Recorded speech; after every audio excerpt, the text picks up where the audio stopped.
Hey guys, what's up? It's Crowded9 here with a new video today discussing Dogmatika in the TCG, and I kind of want to go over a couple things. I went ahead and wrote some notes so I can keep on topic with this video because I feel like it's pretty important to talk about this deck in context of TCG and how it would work out more or less in the current meta. This is not assuming the OCG, which honestly speaking has a vastly different meta at this point. So let's go ahead and just, talk about it. But don't forget to like, comment, and subscribe if you liked the video. And as always, I would love to hear your opinions and just overall your comments in the comment section down below. So don't forget to do that. But let's go ahead and talk about Dogmatika and just exactly what they are. I will be more or less just discussing the engine of it, which is going to be 3 Ecclesias, 2 Knights, 1 Maximus, or 2 Maximus depending on your build, 3 Nadir Servants, 1 Punishment, but that one could be between 1 and 3, that's up to you, and 1 Ash Dragon. That is the engine, you don't really need more than that. There are obviously like supplementary cards like Entis, Omega, Cyber Dragon Nova, those types of cards. But again, that's more of a supplement type of thing, that's not part of the engine themselves. So let's talk about Ecclesia, right? Ecclesia adds a Dogmatika card from your deck to your hand. And they can all be special summoned more or less if there is a extra deck monster on the field on either player's side. Now they all have the condition of if they're special summoned, you cannot go into the extra deck for the rest of this turn. So keep that in mind. It applies to all of these effects or all of these cards. That's the condition to using them essentially. So the trade-off is you get to summon these cards and get more cards or some kind of protection. But the trade-off is your extra deck is locked out for the rest of the turn. So you can still do your link plays, your fusion plays, whatever right beforehand. So keep that in mind, that's pretty important. So Ecclesia is your 3 of, it's going to be your main kind of like searcher to your hand, special summoning it, getting Knight to your hand. And what Knight says is that, again, same thing, if there's an extra deck monster on the field, special summon the Knight. If you have a Dogmatika card on the field already, you can go ahead and special summon it from your hand and negate something on your opponent's field. So it's similar to Phantasme in how the effect is all at once. So your opponent activates, let's say, Armageddon Knight, right? I have Ecclesia on the field already. I reveal the Knight. If they have no way to negate the Knight summon, it's summoned and negates the Armageddon Knight. So think of it like Phantasme, right? If you don't negate the Phantasme in any way, then it special summons and draws in the same chain. It doesn't result, the drawing effect isn't afterward. This is all the same chain. So that's important to know. I know some people are confused about that. That's how it works. And that's why it's a 2 of. You get to search it. You don't really need 3 of them in your hand. It's kind of a brick otherwise. It's a 2500 attack beater, and the secondary effect is that you can go ahead and boost your Dogmatika by 500, which is okay. Again, for the most part, you just want that negate effect on it. Then there is Dogmatika Maximus, or Maximus Dogmatika, whatever it's called. More or less is that Maximus says that you can go ahead and banish a extra deck monster from your graveyard, and then you can go ahead and special summon this guy from your hand.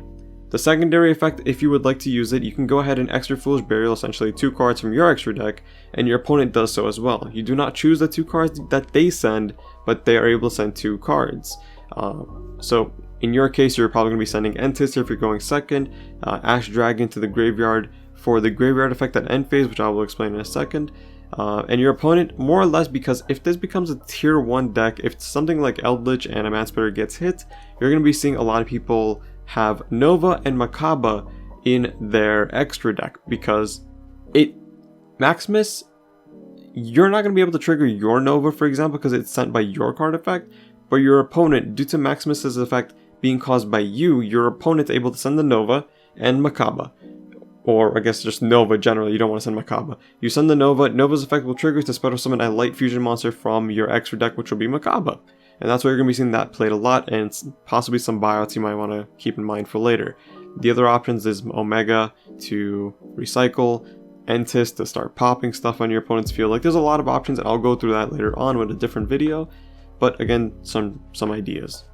We have Nadir Servant, which is your main spell card, well worth the price tag, which again I will go to in a bit more.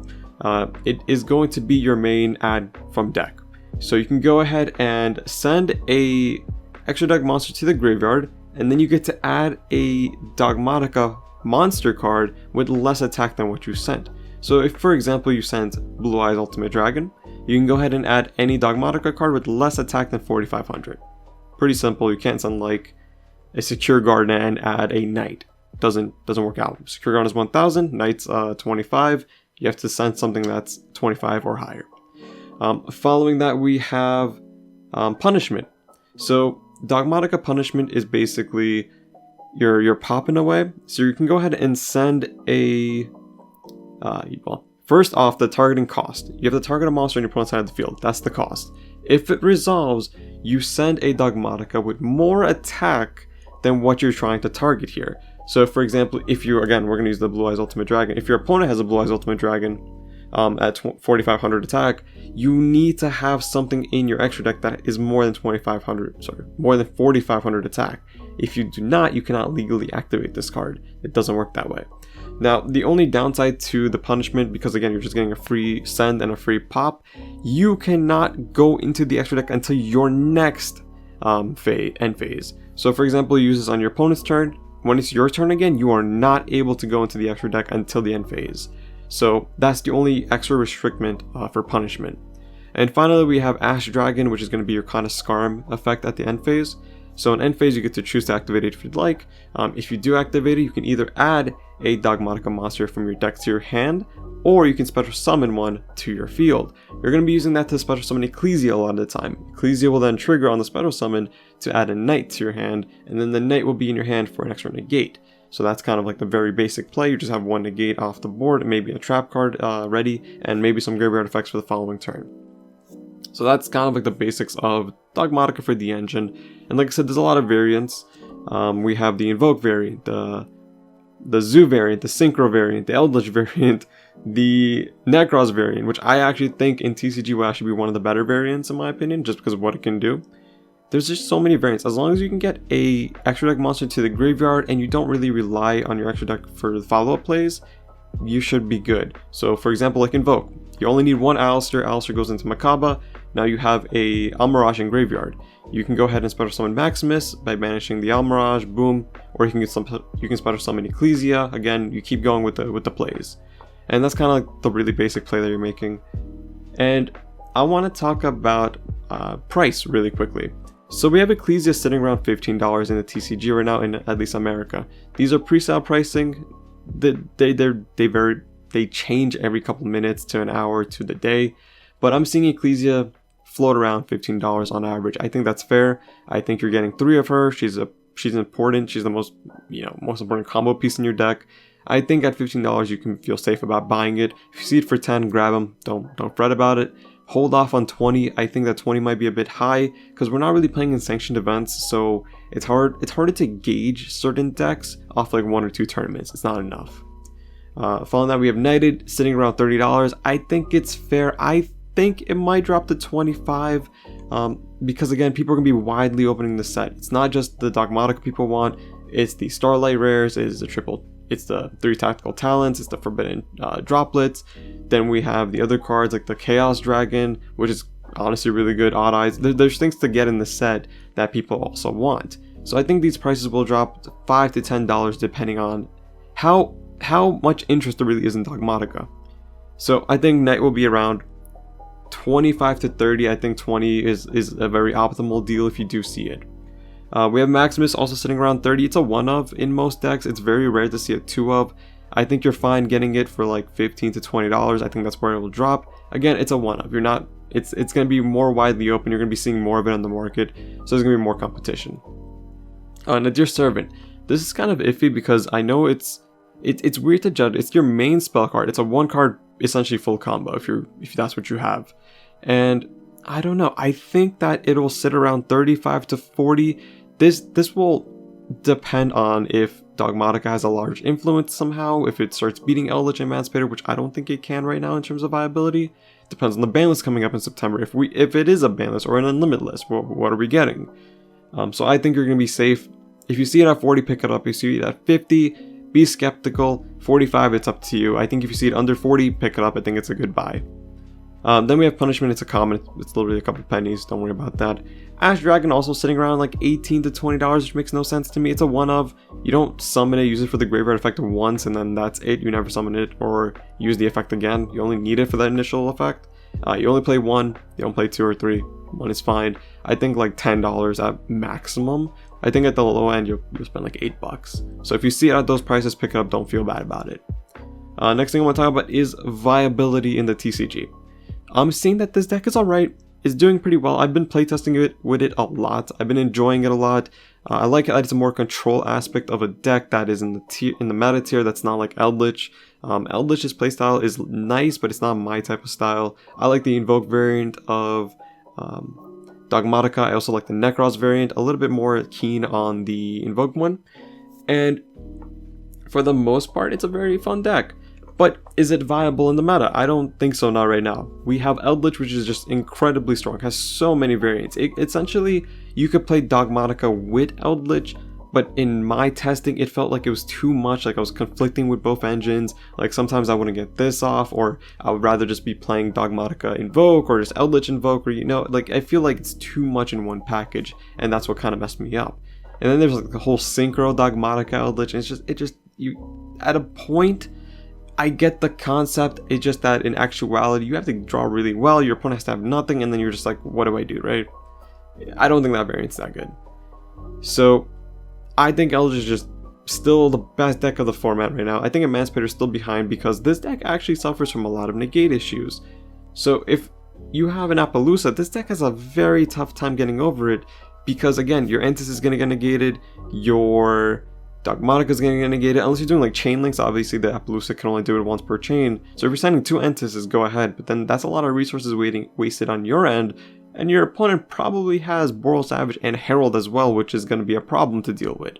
So there are other things you need to worry about with this deck, and I think like a couple of negates just completely makes this deck useless.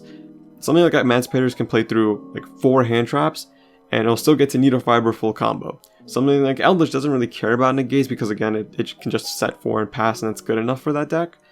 And there's consistency with this deck, but there's also issues. For example, if you don't draw the Alistair package, if you don't draw the Invoke package, then you don't have the free special summon. You have to waste your normal summon or your Servant and lock yourself out right away. And the most you're really ending on is a trap card with a Knighted in your hand if you're lucky. It's not enough to really do much. It's kind of like 2 negates in a way, or a pop and a negate. It's not enough. It just really isn't. Now, Macaba's kind of needed because you need that extra negate on field. That's kind of the whole point of the Invoke variant. Again, Almirage for Link 1 is really easy as well. And I think it's a solid tier 2 deck as of right now. Until we have a more concrete meta with how this fits in, I'm going to go ahead and say that every variant of this more or less is going to be tier 2, unless it's splashed in with Eldritch or somehow Emancipators, which I don't see how that's possible. But again, if it's splashed in with Eldritch, obviously it's a tier 1 deck. Anything Eldritch kind of just obviously off the bat is a tier 1 variant, because the Eldritch package is really good. The whole engine is just strong. And until we see hits on those decks, tier 2, my opinion. You guys can obviously counter with that if you feel like it's a tier 1 deck. By all means, I understand where you're coming from, but I'm trying to be as, I guess, blunt and constructive as I can. And the last thing I want to talk about would be the TCG versus OCG with this deck. The TCG right now is in a weird state where we're in a very combo heavy format. Synchro Eldritch is a very combo heavy format, which is insane. We have the Numeron engine as well, which is with Zexal. This deck has a big issue with Zexal, by the way. So, you have restrictions here, and that's kind of something you need to keep in mind of, is that, in the TCG, we're more combo, we're more negate heavy, we're not really sitting here setting up boards like the OCG is. If you look on the OCG, even a lot of like going second decks are still maining like Solemn Strikes, for example, or Judgments, or just trap cards that aren't really used in going second decks here. Like a Mech Knight Invoke player is not going to be using Solemn Judgment going second, but in OCG they can, because they have cards like Crossout Designator, they have things like Harpy's Feather Duster, they have Max C, which is a really big effect that no one really thinks about, because this deck has a tough time against Max C, right? So normal summon Alistair, cool, my opponent activates Max C, awesome. If I go ahead and do the plays, I'm kind of screwed now, because Almirage, Secure Gardener, Macaba, and then Ecclesia. My opponent's getting 4 cards off my 1.5 negates. Well, I guess a negate and then a Knighted in hand. That's it. That's not a lot. They're getting a +4, or I guess a +3 because you count Max C, for my, like, what, +1 off the knight. Like, it's not enough. And I don't know, I'm trying to think, like, how does this format work? And it just, because they're a slower format, they can play a deck like this. They can play a more control, a bit slower paced deck. 2 negates is more than enough for them. Here, 2 negates is nothing. Like, just everything breaks everything at this point. And I think that a lot of things can be solved in this format, which I'm going to talk about again future video. I think right now though, just keep this in mind. Use this as a reference video if you'd like. I gave my prices about like what I would consider paying for it if I do get the deck. I do want to buy the deck soon. I don't want to buy it now. I think the prices are a little bit too high for my liking for a non-sanctioned like fun event. Like, I have Emancipators, which I got at a great deal, but all it's been doing is sitting in this deck box, literally just wasting away. Like, it's doing nothing. And that's the problem. Like, this could be Dogmatika, and it's doing nothing besides sitting in a box. If you have sanctioned events in your area, by all means, consider getting them. It's a fun deck. It plays really well. It can compete with the meta, but just not as well as the meta. It's not as consistent as like Eldritch, for example, or Emancipators, because again, they can keep going off and off. This deck, 1 or 2 negates, it stops. So, just want to talk about that. Let me know what you think in the comment section below. How do you feel this deck is going to face in the meta? Do you feel it's a tier 1 or a tier 2 deck? How do you feel about the prices in presale? Do you like them? And just final question, do you see this deck becoming a tier 1 deck in September once the ban list comes out, if that ban list will be hitting cards? Because again, that's a very heated discussion, a lot of controversy if there's going to be hitting more cards like a ban list, or we're going to be seeing more of like an unlimited list, seeing like Harp Horror and Engage coming back to 1 or 2 or 3 or whatever it might be, to kind of like spice up the meta a little bit so that people who bought Secret Slayers at Go don't feel too bad about their investment. Same thing with Dual Devastator. Now that I think about it, we didn't really was it Dual Devastator? The one with Needle Fiber. Didn't really do much with that set. But yeah guys, thank you so much for your time. Hope you guys enjoyed, and take care.